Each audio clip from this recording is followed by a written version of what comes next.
Good.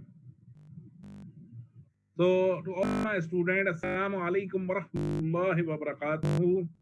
Good evening. Namaskar.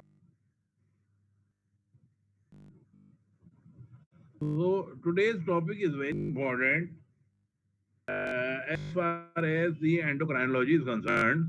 And at the end of the lecture, we will correlate it with the dental practice. है जी? So, pharmacology of endocrine pancreas. है जी?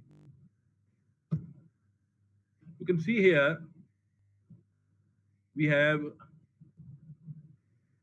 pancreas is present in the abdomen at the posterior abdominal wall, and this pancreas it has got islets of Langerhans, which contains beta cells and alpha cells. Beta cells they secrete the insulin. There are about 200 units of insulin storage per day. यानी जो maximum इसका storage होता है वो 200 units तक होता है, जबकि डेली 40 यूनिट्स हमारी बॉडी में सिक्रीट करता है ये ग्लैंड बीटा सेल्स। जब हम फास्टिंग में होते हैं तो ज्यादा पर आवर 1 यूनिट सिक्रीट होता है। So what is the significance and importance is glucose is specific and most potent stimulus. जैसे ही ग्लूकोज लेवल होता है, ग्लूकोज सेंसर्स हैं बीटा सेल्स में स्टिमुलेट करते हैं and beta cells start secreting insulin. जब हम when we eat the meals, that meals other breakfast और लंच और dinner, take lot of carbohydrates, proteins and fat. सबसे ज्यादा 40 to 50% कार्बोहाइड्रेट्स होता है, वो सब ग्लूकोज में कन्वर्ट होकर एब्जॉर्ब हो जाता है। तो insulin is secreted due to high blood glucose level, and this glucose then enters in the liver. It enters in the liver and converted into glycogen. आप ये देखें, इसमें लिखा हुआ है high blood glucose uptake, gastrointestinal hormones भी secrete होते हैं, लेकिन इंसुलिन की जब सिक्रीशंस होती हैं, ये बीटा सेल्स देखें, ये बीटा सेल्स ये सिक्रीट होंगे when there is a high glucose level, insulin will be secreted। अब नीचे देखें, इंसुलिन सबसे पहले जितना ग्लूकोज है मैक्सिमम ग्लूकोज को लिवर में ट्रांसफर कर देती है। ग्लूकोज से ग्लूकोज ग्लाइकोजन बना देता है, ठीक है? तो ग्लाइकोजिनोलाइसिस होती है।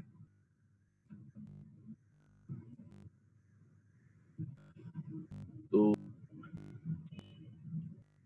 insulin process are taking place in the liver. First is the glycogenesis, second is the glycogenolysis. Glycogenesis का मतलब formation of the glycogen. This is the storage form of glucose. और glycogenolysis का मतलब breakdown of the glycogen.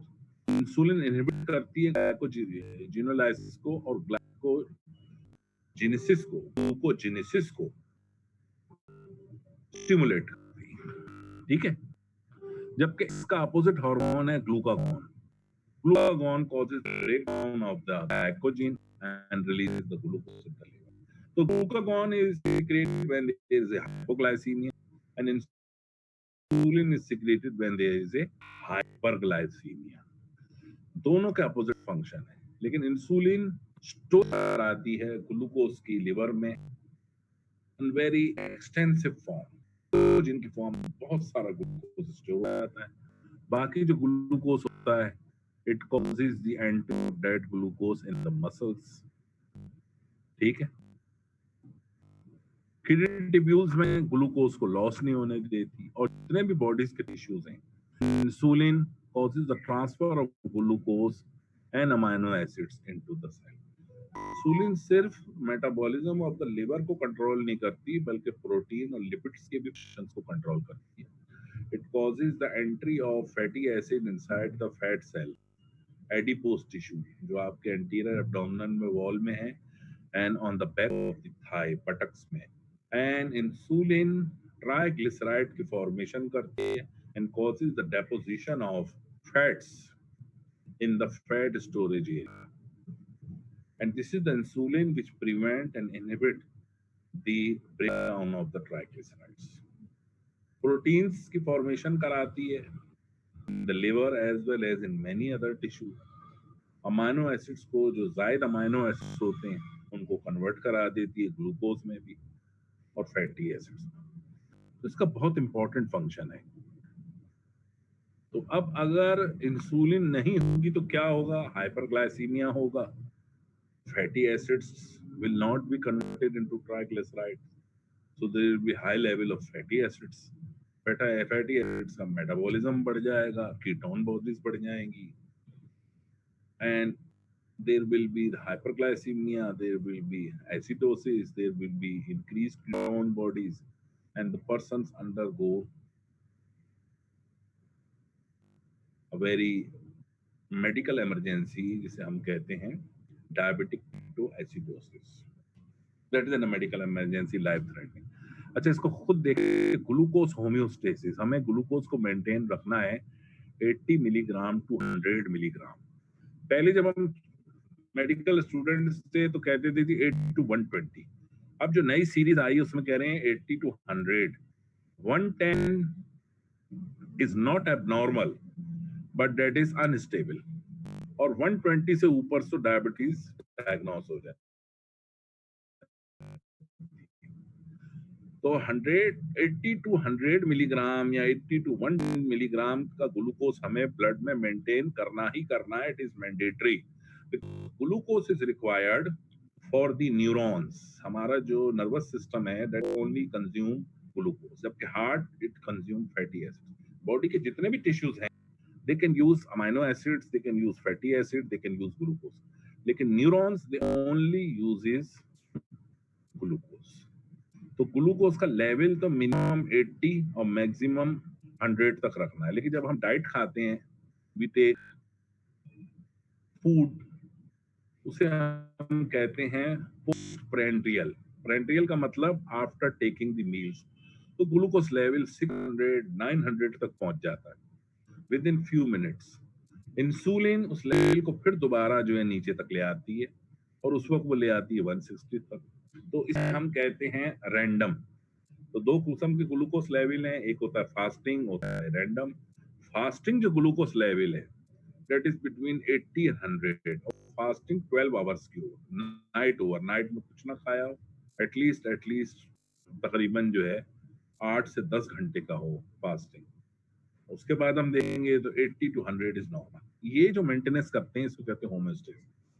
Glucose इतना रहना ही चाहिए, it is essential.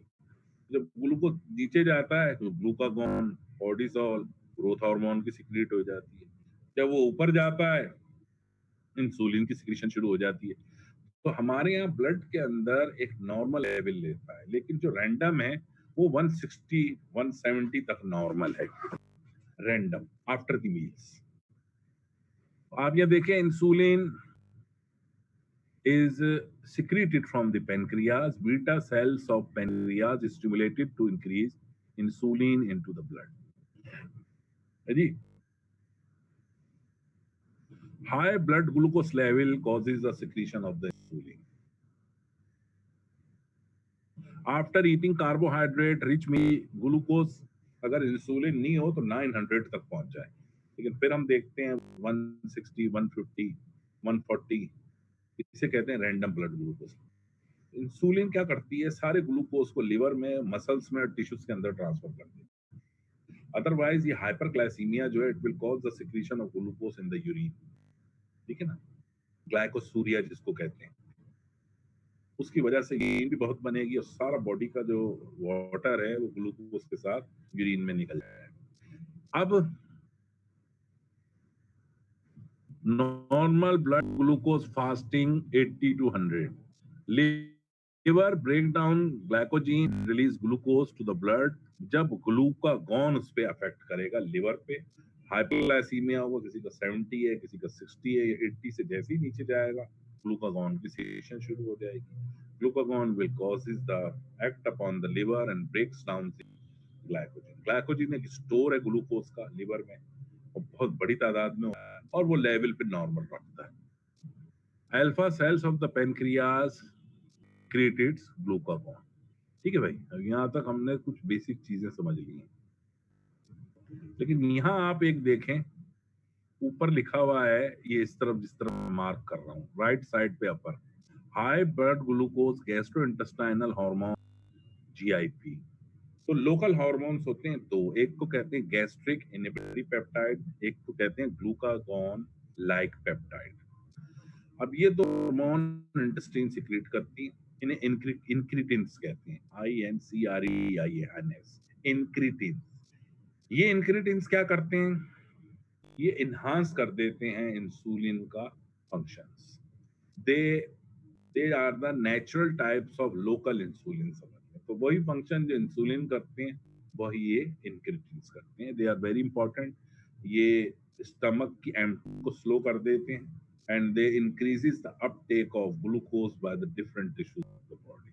ये भी बहुत इंपॉर्टेंट है, ये आगे पढ़ेंगे।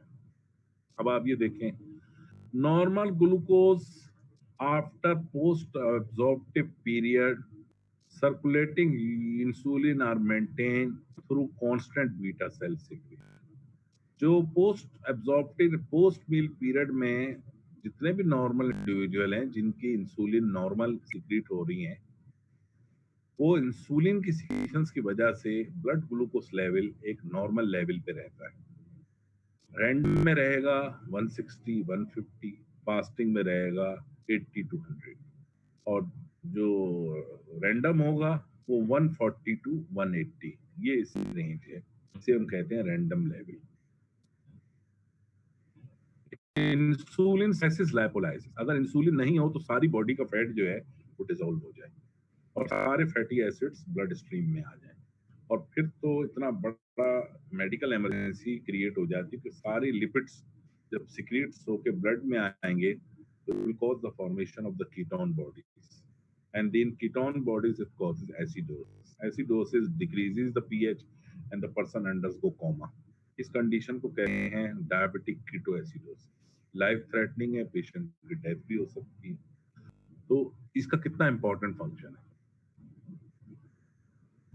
तो ये ग्लाइकोलाइसिस को भी इनहिबिट कर देता है, लैपोलाइसिस को भी इनहिबिट कर देता है, and it also causes the formation of proteins. So it is an anabolic hormone. After ingesting a meal, burst of insulin secretion occur to elevate in response to elevated glucose and amino acid.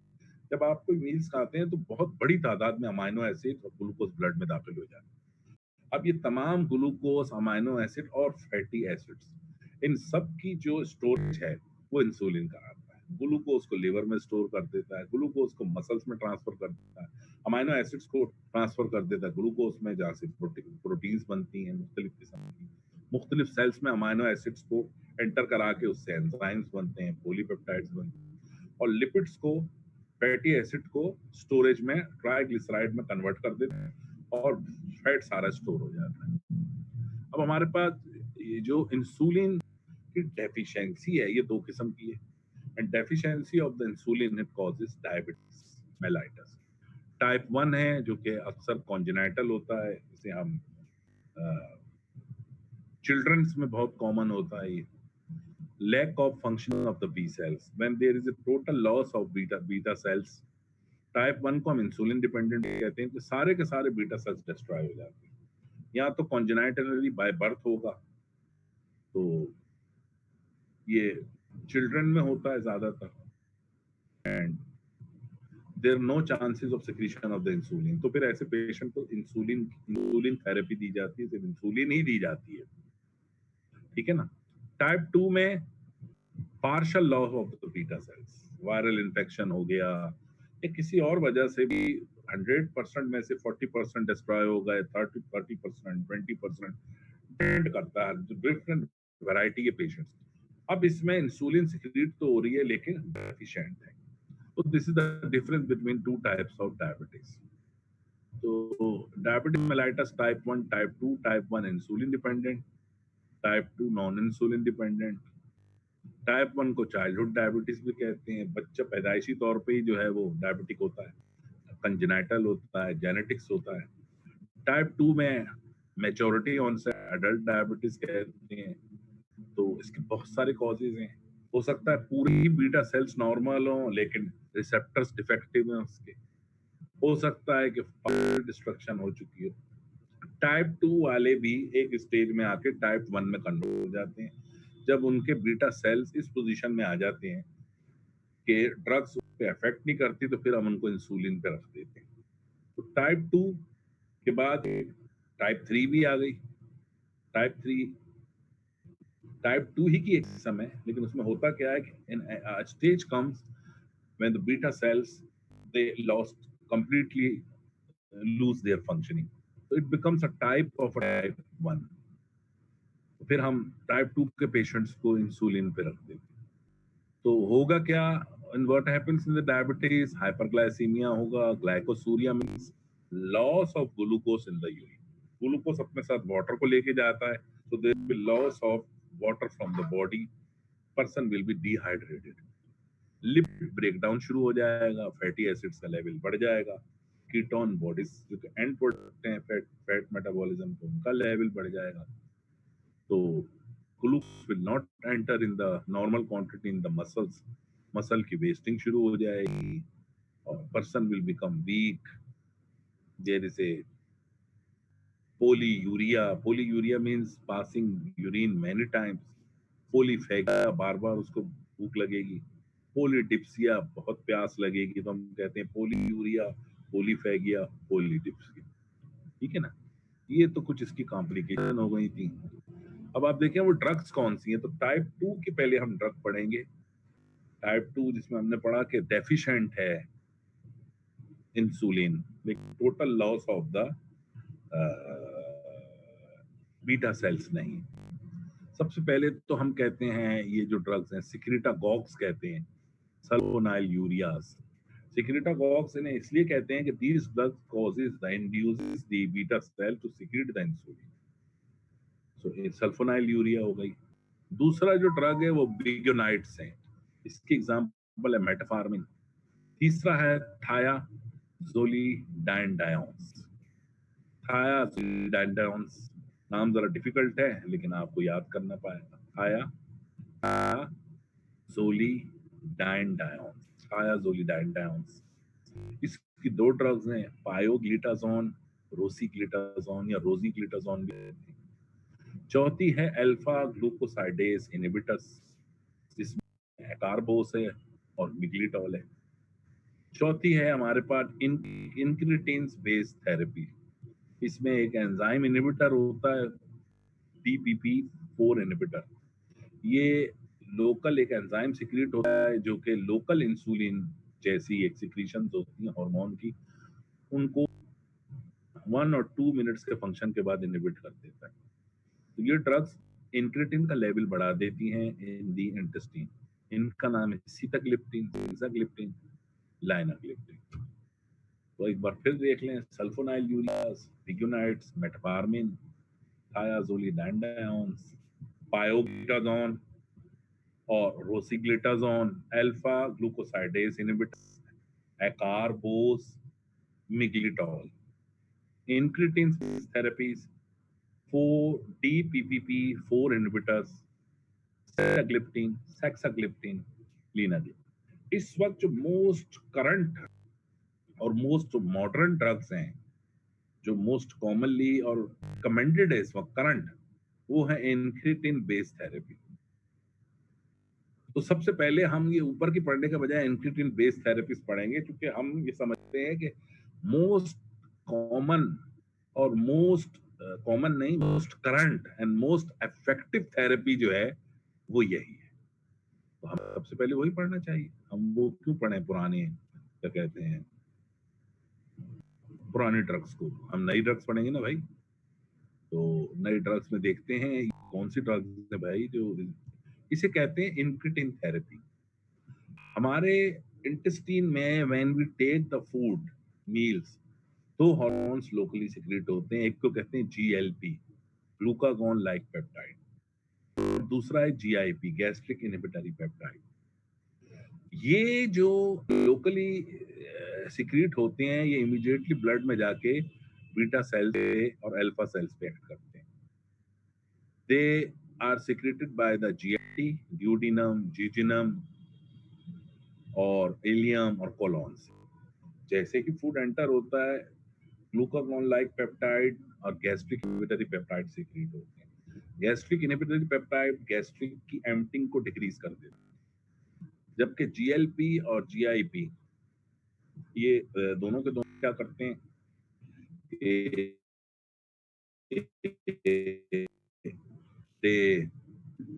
क्या मसला हो गया?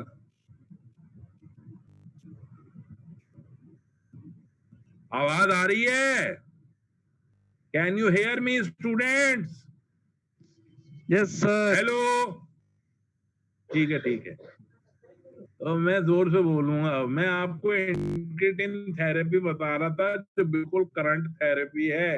बाकी सारी जितनी भी therapies हैं वो ओल्ड हो गई हैं। अब जितने भी टाइप 2 के हैं उन सबको यही थेरेपी देनी चाहिए, फर्स्ट ड्रग ऑफ चॉइस है, जबकि सबसे आखिर में पढ़ाई जाती है और बहुत जगह पढ़ाई भी नहीं जाती। सारी ड्रग्स वो हो गई हैं पुरानी। अब ये है ड्रग जो आईवी है। इंटेस्टाइन में दो हार्मोन्स होते हैं, GLP और GIP। ये GLP और GIP ग्लूकागॉन लाइक पेप्टाइड और गैस्ट्रिक इनहिबिटरी पेप्टाइड हैं। इनका मोड ऑफ एक्शन बहुत शॉर्ट होता है, लेकिन they act like insulin. They are समझो चिल्ड्रन ऑफ द इंसुलिन। ये दे आर लाइक इंसुलिन। तो वही फंक्शन करते हैं जो इंसुलिन करता है। बात समझे? तो अब क्या होगा जरा देखें। अब ये होगा कि gastrointestinal tract secretes the lower hormones in response to the incoming nutrients जो आपने मील खाई and have important action।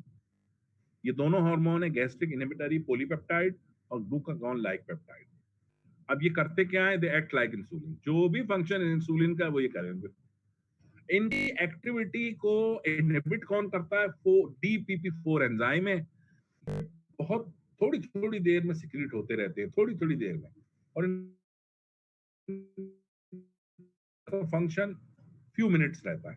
उसके बाद ये एंजाइम इनहिबिट कर देता है, क्योंकि नॉर्मल फिजियोलॉजी में तो इंसुलिन मौजूद है, लिहाजा ये शॉर्ट लेवल के एंजाइम्स होते हैं जो एक्ट इंक्रीटेंट्स हैं द लोकल हार्मोन्स। तो ये 4 DPP4 उसको इनहिबिट कर देता है फ्यू मिनट्स के बाद। भाई अब तेरी जरूरत नहीं है, अब इंसुलिन करेगी। लेकिन जब रिसर्चर्स ने कहा कि यार हमारे पास लोकल इंसुलिन मौजूद है, तो उनने क्या किया कि DPP4 इनहिबिटर बना दिया एक ड्रग। वो ड्रग जाके DPP4 को इनएक्टिवेट कर देती है, तो इंक्रीटिन का ड्यूरेशन बढ़ जाता है, आवर्स तक पहुंच जाता है। तो हमारे पास इंसुलिन आ गई, लोकल इंसुलिन आ गई। अब भले इंसुलिन नहीं हो, आप मुझे बताएं इससे ज्यादा इफेक्टिव और अच्छी ड्रग हो सकती है जिसने एक फिजियोलॉजिकल लोकल हार्मोन्स की एक्टिविटी को, ड्यूरेशन ऑफ एक्शन को बढ़ा दिया। ना इसमें हाइपोग्लाइसीमिया होता है, ना इसके कोई एडवर्स इफेक्ट है। सीताग्लिप्टिन बहुत कॉमनली यूज हो रही है पाकिस्तान में, सेक्साग्लिप्टिन भी है, लीनाग्लिप्टिन भी है। बहुत सेफेस्ट ड्रग है, बड़ी इफेक्टिव ड्रग है। मैं कहता हूँ इनसे अच्छी कोई ड्रग है ही नहीं। आप ये देखें, आपने फूड इनटेक किया, इंक्रीटिन यानी ये दोनों GLP GIP क्रिएट हुए, वो बीटा सेल्स और अल्फा सेल्स जाएंगे पेनक्रियाटिक आइसोलेट सेल में, बीटा सेल्स में। they causes the secretion of insulin, they inhibit the secretion of glucagon. Then these both hormones they go to the liver also, they increases the production of beta cells। Insulin की secretion भी बढ़ाएंगे, beta cells की quantity बढ़ाएंगे, proliferation कर देंगे, फिर gastric emptying slow कर देंगे। इसके अलावा they act on the liver, they act upon the muscle cells, they act like insulin also, dual action है। और जीन्स के जरिए they increases the beta cells. तो इंक्रीटिन जैसे GLP है, stimulate insulin release, lower the blood glucose, inhibit glucagon release. ठीक है, तो अब दो क्वेश्चंस हैं। पहला ये कि it is acting like a drug which causes the release of insulin, लेकिन ऐसा नहीं है, इंसुलिन की रिलीज भी कराएगी, plus increases the number of the beta cells. Plus, it will act like an insulin on different tissues of the body. तो blood glucose level decrease हो जाएगा। ये देखें, ये ग्लूकानाइक पेप्टाइड गैस्ट्रिक एम्प्टिंग को दोनों का एक ही फंक्शन है। एक को गैस्ट्रिक इनहिबिटरी पेप्टाइड कहते हैं, लेकिन जीएलपी और GIP they have one and the same function. Gastric emptying decrease होगी तो रैपिड ग्लूकोज एलिवेशन नहीं होगी। इंसुलिन की बायोसिंथेसिस कराता है, बीटा सेल्स की प्रोलिफरेशन कराता है, बीटा सेल्स को मरने से बचाता है, जिसे कहते हैं एपोप्टोसिस पैथोलॉजी। ठीक है, ये क्या करता है, इंसुलिन की सेंसिटिविटी बढ़ा देता है। अब मिसाल के तौर पर किसी की 10% इंसुलिन सिक्रीट हुई है, तो जितने लिवर के सेल्स हैं उनकी सेंसिटिविटी 1000 टाइम बढ़ा देता है, तो 10% ही 90% का काम करने लगेगी। एक्शन तो देखो कितना जबरदस्त है। ये कार्डियो प्रोटेक्शन भी है, कार्डियक आउटपुट भी बढ़ाता है, ब्रेन पे एक्ट करता है, न्यूरो प्रोटेक्शन भी है, एपेटाइट भी डिक्रीज कर देता है। इंक्रेटिन के इतने सारे फंक्शन हैं। It's very safe drug. Safe drug तो सिर्फ हम तो सिर्फ वो दे रहे हैं ना भाई, we are only giving what we are giving to the patient, we are increasing the physiological function of the local hormones. अब ना तो इसके कोई एडवर्स इफेक्ट है, क्योंकि वो हार्मोन वो जो DPP4 पे जो एक्ट कर रहा है, the drug which is acting on the DPP4 is just inhibiting this enzyme locally. Resultantly जो फिजियोलॉजिकल हार्मोन्स हैं, जीएलपी या जीआईपी, उनका ड्यूरेशन ऑफ एक्शन बढ़ गया। तो आपने एक फिजियोलॉजिकल फंक्शन को इनहांस कर दिया, ड्यूरेशन ऑफ एक्शन उसका बढ़ा दिया। तो ये तो इससे और थेरेपी क्या हो सकती है, मुझे बताओ यार। और इसके बावजूद ये जो कचरा ड्रग्स, तो कचरा कहता हूँ बाकी दूसरे ड्रग्स को, लिखे जा रहे हैं। अबे भाई इंक्रीटेन लिखो यार, ये इंक्रीटेन थेरेपी कहलाती है, DPP4 इनहिबिटर्स लिखो। क्यों लिखते हो? बस ये फार्मास्यूटिकल कंपनियों का अल्लाह बेड़ा गर्क करे, ये डॉक्टरों को करप्ट कर करके इन्होंने सत्यानाश कर दिया। अब जरा आप दूसरी देखें ड्रग्स, हम इनको कहते हैं जी सिक्रेटागॉक्स। मैंने बताया था अभी आपको, सल्फोनाइल यूरियाज हैं, ये सबसे पुरानी ड्रग्स हैं डायबिटीज 2 के लिए। इसमें फर्स्ट जनरेशन है, सेकंड जनरेशन भी है। फर्स्ट जनरेशन में टोलबुटामाइड, टोलाजामाइड, एसिटोहेक्सामाइड, क्लोरप्रोपामाइड, ये बहुत शू ड्रग्स आ रही हैं आजकल। एमेरिल के नाम से आ रही है और डोलिन के नाम से आ रही है। डोलिन लोग खाते हैं। तो फिर सेकंड जनरेशन आ गई जिसमें ग्लिपिजाइड है, एमेरिल के नाम से आ रही है। ग्लाइब्लेनक्लामाइड, ग्लाइबुराइड, ग्लाइकासाइड, पिराइड। फर्स्ट जनरेशन में टोलबुटामाइड, टोलाजामाइड, एसिटोहेक्सामाइड, क्लोरप्रोपामाइड। तो ये तो चारों तकरीबन यूज नहीं होती, क्लोरप्रोपामाइड मिलती है। सेकंड जनरेशन में जो कॉमनली यूज्ड है वो ग्लाइबुराइड है और ग्लाइपिजाइड है। एमेरिल के नाम से आ रही है, डोनिल के नाम से आ रही है। तो ग्लाइबुराइड ये वाली और ग्लाइबेनक्लामाइड एक ही चीज है। और फिर है ग्लाइपिजाइड, है ग्लाइक्लाजाइड, फिर है ग्लैम्प्राइड।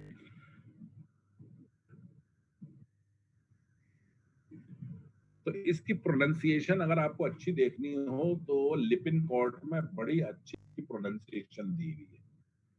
तो आप भले मुझसे ना सीखें, लिपिनकॉर्ट उठा लीजिएगा, मैं इसकी बड़ी अच्छी प्रोनाउंसिएशन दी हुई है उन्होंने, और लिख के दी हुई है कि आपको इसको प्रोनाउंस कैसे करना है। तो अगर आपको ड्रग्स की प्रोनाउंस करने का तरीका सीखना है तो आप लिपिनकॉर्ट आप पास होने चाहिए, क्योंकि लिपिनकॉर्ट वाहिद बुक है स्टूडेंट्स की जिसमें प्रोनाउंसिएशन बताई गई है कि इसको प्रोनाउंस कैसे करना है। ये थोड़ा सा याद पड़ेगा, हो सकता है आ जाए आपको कि नाम बताएं सल्फोनाइल यूरिया के। फिर ये बिगोनाइट्स है, बिगोनाइट्स, कुछ बिगोनाइट्स पढ़ते हैं, बिगोनाइट्स पढ़ते हैं, तो हम तो बिगोनाइट्स पढ़ते हैं, बिगोनाइट्स। इसमें सबसे मशहूर ड्रग है मेटफार्मिन, सबसे ज्यादा कॉमनली यूज होती है। और मेटफार्मिन जो है मैं समझता हूं कि इंक्रेटिन थेरेपी के बाद ग्लूकोफेज, हाँ भाई सही कहे, ग्लूकोफेज के नाम से आ रही है मेटफार्मिन। ये इतनी, यानी इंक्रेटिन थेरेपी के बाद, DPP4 के बाद जो ड्रग जो है जो सेफ ड्रग और सबसे ड्रग है वो मेटफॉर्मिन है। अब मेटफॉर्मिन हम किनको देते हैं? जिनको इनिशियल डायबिटिक हुआ हो, जिसके 10 to 20% सेल्स जो हैं बीटा सेल्स डिस्ट्रॉय हुए हैं। डायबिटीज बड़ी इनिशियल हो, सीवियर ना हो, और जैसे उसका ब्लड ग्लूकोज 130 पे आया, 135 पे आया या 125 रहता है, इसे को हम मेटफॉर्मिन दे देते हैं। मेटफॉर्मिन बड़ी कॉमनली यूज ड्रग है, बहुत अच्छी ड्रग है। तो हम इंक्रेटिन भी उसको नहीं देते, इंक्रेटिन की जरूरत नहीं है, इंक्रेटिन थेरेपी यानी DPP-4, हम मेटफॉर्मिन ग्लूकोफेज दे देते हैं। अब ये तीसरी जो ड्रग है ना, इसका जरा प्रोनाउंसिएशन थोड़ा आप उसमें से लिपिनकॉर्ट में से भी देख लेना, थायाजोलिडांडाइन, 4 हिस्सों में तोड़ के पढ़ाते हैं। पायोग्लिटाजोन, रोजी भी कहते हैं, रोसिक लिटाजोन। अभी दो एक और प्रोनाउंसिएशन है, रोसिक लिटाजोन या पायोग्लिटाजोन। हम तो पायोग्लिटाजोन कहते हैं, रोजिग्लिटाजोन कहते हैं। प्रोनाउंसिएशन अच्छी सीखनी हो तो आप लिपिनकॉर्ट में से देख के पढ़ें। अच्छा, ये ग्लूकोसाइडेस इनहिबिटर्स, ये चौथी ड्रग है। ग्लूकोसाइडेस इनहिबिटर्स लोकली एक्ट करती है उन तमाम एंजाइम को जो स्टार्च को ग्लूकोज में कन्वर्ट करता है, सक्रोज को ग्लूकोज में कन्वर्ट करता है, उसको इनहिबिट करती है, ग्लूकोज की एब्जॉर्प्शन ही नहीं होने देगी। ठीक है ना? तो सल्फोनाइल यूरियाज हैं। What is the mechanism of action of sulfonyl ureas? First generation, second generation, they cause the release of insulin from beta cells. Action of insulin on the target organs is increased. It inhibits the release of glucagon. अब ये drug करती है, insulin के stores को खाली कर देती है। अब इंसुलिन जो बीटा सेल्स है, मिसाल के तौर पर किसी के 20% बचे हैं, 30% बचे हैं, उन पे इतना लोड होता है, आखिर जाके 20 से वो 10, 30 से 20 रह जाते हैं 2-4 साल के बाद, उसके बाद वो 10 रह जाते हैं, एग्जॉस्ट कर देती है। Sulfonylureas causes the exhaustion of the beta cell. जबकि हमने जो पढ़ा था इंक्रेटिन्स जो है, इंक्रेटिन थेरेपी में क्या हो रहा है, वो बीटा सेल्स की जनरेशन करते हैं। तो भाई ये सल्फोनाइल यूरिया जनरेशन नहीं करेगी, ये सिर्फ जो है ना कहेगी बाहर निकालो सारा इंसुलिन। तब तक इंसुलिन सेल्स निकालते रहेंगे, 8 महीने, साल, 2 साल, 3 साल के बाद आकर सेल्स की क्वांटिटी कम होनी शुरू हो जाती है। तो ये इसका एक बहुत इंपॉर्टेंट इफेक्ट है जो मैं आपको बता रहा हूँ। तो मैं इन ड्रग्स को लाइक नहीं करता, बहरहाल फिर भी अभी बहुत कॉमनली यूज होती हैं। और इनका एक एडवर्स इफेक्ट है हाइपोग्लाइसीमिया। ज्यादा डोज ले लिया, अब इसको मील्स के साथ खाना पड़ता है, ब्रेकफास्ट के 10 मिनट पहले, लंच से 10 मिनट पहले, रात के खाने से 10 मिनट पहले। और अगर उसने फौरन जो है ब्रेकफास्ट नहीं किया या लंच नहीं लिया या डिनर ने लिया, धड़ाम से नीचे गिर जाएगा, हाइपोग्लाइसीमिया हो जाएगा। या टॉफियां रखा करो अपने साथ। बड़ी प्रिकॉशंस है इसके साथ भाई, ये मैं दे रहे हैं, लिखे चले जाए फिजिशियंस। अब पिकोनाइट्स मेटफॉर्मिन बड़ी अच्छी है, मैंने कहा ये इनिशियल वालों के लिए, या जिनका अनस्टेबल ग्लूकोज लेवल रहता है, या जिनकी बड़ी माइनर डायबिटीज टाइप 2 है। ये क्या करता है, हेपेटिक एक्ट करता है, तो it reduces hepatic gluconeogenesis, stimulation of peripheral utilization of glucose, and reduce glucose absorption from the GIT, increase insulin binding to the insulin receptor and potentiate the effect of insulin.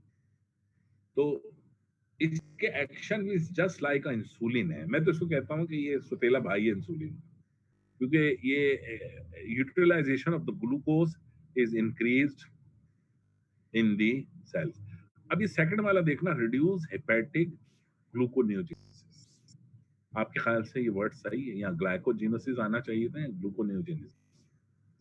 अगर ये gluconeogenesis को reduce कर रहा है तो इसका मतलब ये है कि ग्लूकोज जो है it is not been properly utilized, बल्कि होना तो ये चाहिए इट इंक्रीज ग्लूकोनियोजेनेसिस, ग्लाइकोजिन की सिंथेसिस बढ़ानी चाहिए ना इसको। तो ये गलत एक स्टेटमेंट आ गई है, तो आप चीज को एक्सेप्ट ना किया करें, कुछ सोचा भी करें।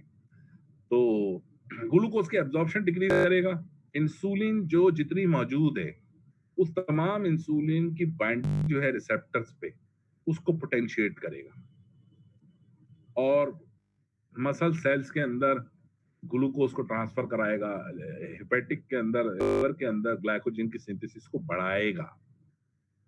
अब ये जो ये कह रहा है कि ग्लूकोनियोजेनेसिस, आप सब सोच के बताएं कि वाकई it reduce hepatic gluconeogenesis. What is the meaning of hepatic gluconeogenesis? कोई स्टूडेंट बता सकता है मुझे? फिजियोलॉजी में आपको पढ़ा है, जरा सा आपको कंफ्यूजिंग लग रहा होगा। मैं तो बोलूं कि भाई ये तो ग्लाइकोजन की सिंथेसिस को बढ़ाना चाहिए इसको। What is the meaning of gluconeogenesis? Any student can tell me. Hello. New genesis formation gluco, हाँ, वेरी गुड। देखा ना, अब ये कंफ्यूजन खत्म हो गई, यानी लिवर सेल्स को न्यू ग्लूकोज फॉर्मेशन को इनहिबिट कर देगा।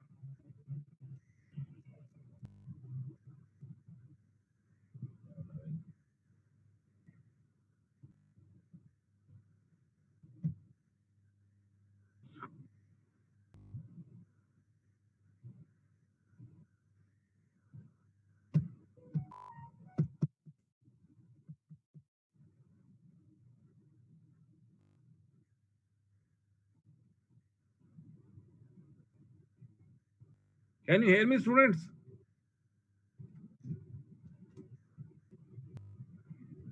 Can you hear me? Hello hello hello hello hello hello hello, can you hear me? आवाज आ रही है आपको? ठीक है, बस अब इसको खत्म कर रहे हैं। तो मतलब ये कहने का था कि आपको ये वर्ड टर्मिनोलॉजी थोड़ा समझें, अच्छे तरीके से याद कर दें। ग्लूकोनियोजेनेसिस का मतलब formation of new glucose from amino acid fatty acids. Glycogenesis का मतलब फॉर्मेशन ऑफ ग्लाइकोजन। ग्लाइकोजिनोलाइसिस का मतलब break down of the glycogen. तो ये देखें, ग्लाइकोजन की सिंथेसिस तो कराएगा ही कराएगा, ये भी कराता है, लेकिन ये नया ग्लूकोज बनने नहीं देगा। तो जितना भी ग्लूकोज जो ग्लूकोज की फॉर्मेशन है वो इनहिबिट हो जाएगी। तो इसके कुछ कॉम्प्लेक्स इफेक्ट्स हैं, लिवर पे भी हैं, पेरिफेरल टिश्यू पे भी हैं। तो it has got some good effect. कुछ इफेक्ट्स तो इसके लाए हैं insulin, but form is a very good drug. ठीक है, लेकिन इसका एक इफेक्ट है लैक्टिक एसिडोसिस, ये याद रखना, एडवर्स इफेक्ट है। और विटामिन B12 डेफिशिएंसी भी करता है, प्लस ये मसल्स पे भी इसका इफेक्ट है, ये मैं लिखना भूल गया। मसल्स मायोसाइटिस भी कर देता है। तो इसका एक टाइम ड्यूरेशन ये होता है कि ये कहते हैं कि भाई आप जो है ना वो लैक्टिक एसिडोसिस के प्रिवेंट करने के लिए आप रात को इसको खाया करें। अब ये ड्रो ड्रग्स हैं, ये बड़ी मशहूर हुई थी बीच में, बहुत चली थी, पायोग्लिटाजोन, रोजीग्लिटाजोन, लेकिन कुछ पता चला कि भाई इसमें से मायोसाइटिस, हाँ myositis, very good very good, ये भी इसका एक एडवर्स इफेक्ट है, इसमें लिखा हुआ था। लेकिन ये जो दो ड्रग्स है ना, थायाजोलिडाइनडायंस, बायोग्लिटाजोन, रोसीग्लिटाजोन या रोजीग्लिटाजोन, या आप प्रोनाउंसिएशन मैंने आपको चेक कीजिएगा, they activate insulin response gene that regulate carbohydrate and lipid molecule। अब ये जो दो ड्रग्स हैं, इनका इफेक्ट ऐसा ही है जैसे इनकी ट्रेंड का था, जीन्स की फॉर्मेशन बढ़ा के। लेकिन ये जीन्स की कहां बढ़ा रही हैं? पेरिफेरल टिश्यू में इंसुलिन सेंसिटिविटी को बढ़ा देती है। Plus it also causes the release of insulin the beta cells. तो एक एक्शन इनका सल्फोनाइल यूरिया जैसा है, दूसरा फंक्शन इनका जो है वो है इंक्रिटिन जैसा।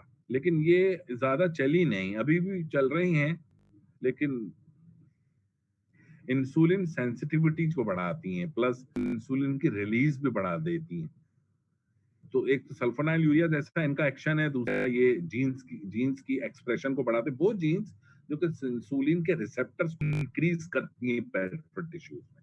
तो बहुत चली थी, बाद में कुछ इसके इफेक्ट से पता चले कि मायोकार्डिक इंफार्क्शन भी एक, पायोग्लिटाजोन का पता चला ये एमआई भी कर देती है, सडन मायोकार्डिक इंफार्क्शन, सडन डेथ। तो ये थोड़ी सी सस्पिशियस हो गई थी। बट अब आप इसका परिणाम, एडवर्स इफेक्ट कुछ ऐसे हैं, एक तो हमारे पाकिस्तान के अंदर छुपा देते हैं बातों को। ये जो अल्फा ग्लूकोसाइडेज इनहिबिटर्स, ये असल में उन तमाम एंजाइम्स को इनहिबिट कर देगा। अकारबोस, अकारबोस है, पेनक्रियाटिक अमाइलेज, सक्रेज, और जो पॉलीसेक्राइड्स को कन्वर्ट करता है मोनोसेक्राइड्स में, सक्रोज, जो कि सक्रोज को जो हम ये शुगर खाते हैं उसको ग्लूकोज में कन्वर्ट करता है, सक्रेज। तो वो तमाम एंजाइम्स जो कि कार्बोहाइड्रेट्स को ग्लूकोज में कन्वर्ट करते हैं, ये इन सबको इनहिबिट कर देता है। तो ये तो सबसे अच्छा है, तो ग्लूकोज तो एब्जॉर्ब ही नहीं होगा।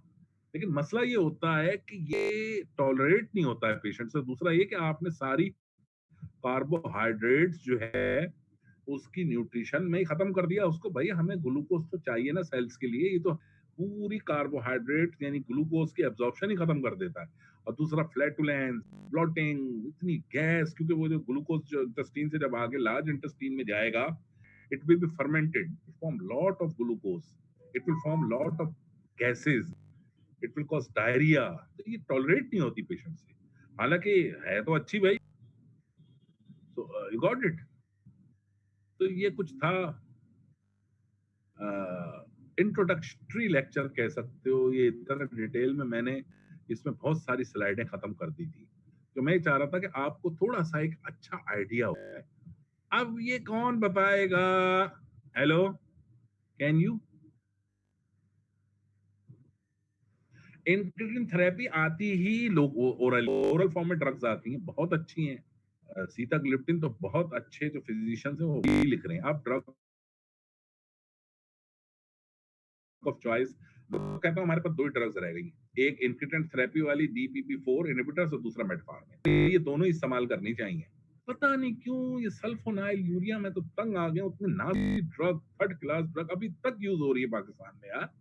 डोनिल अभी तक, डोनिल डोनिल नाम से आती है, DANIL, उसको अभी तक इस्तेमाल करा रहे हैं। एमरिल फिर आई थी, अभी तक इस्तेमाल करा रहे हैं यार।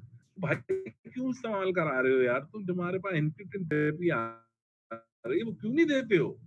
क्योंकि उनके वो आते हैं मेडिकल रैप, वो खूब जो है वो डॉक्टरों को एयर कंडीशन दे रहे हैं, गाड़ियां दे रहे हैं, धड़ाधड़ लेके चले जा रहे हैं। ये प्रॉब्लम्स है हमारे कंट्री के अंदर बेटा। जो है थायाजोलिडाइन डायोन्स जो है, उसकी रिपोर्टें आई थी कि पाइलोटाजोन तो MI कर देती है। ये भी रिपोर्टें आई हैं, लेकिन मैं ये नहीं कह रहा कि बिल्कुल ही हर पेशेंट, कुछ परसेंटेज पेशेंट्स में कर देती है। जब आपके पास सेफ ड्रग सर है। ये इनक्रेटिन थेरेपी फिर महंगी भी तो होगी ना? कोई महंगी नहीं गुर्बत है। भी तो है, पॉवर्टी की नहीं है? अरे नहीं है महंगी, मुख्तलिफ कंपनियों ने निकाल लिया। अगर एक टैबलेट 80 रुपीज की आ रही है तो 40 की भी आ गई, 10 रुपीज की भी निकाल दी। इंक्रेटिन थेरेपी को ऐसे थोड़ी है कि जैसे कोई आप जो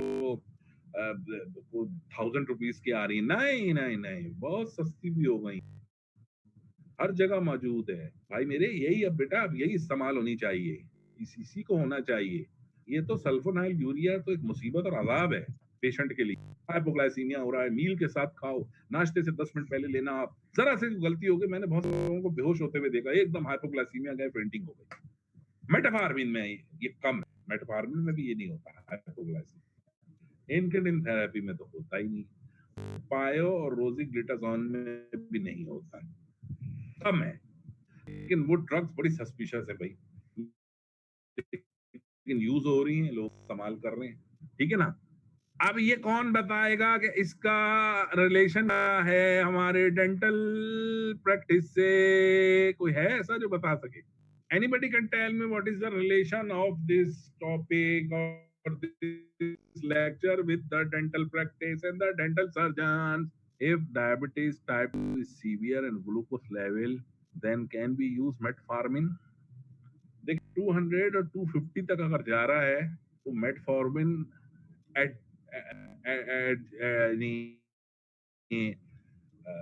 सपोर्टिव थेरेपी के लिए दे सकते हैं, मोनोथेरेपी पे नहीं।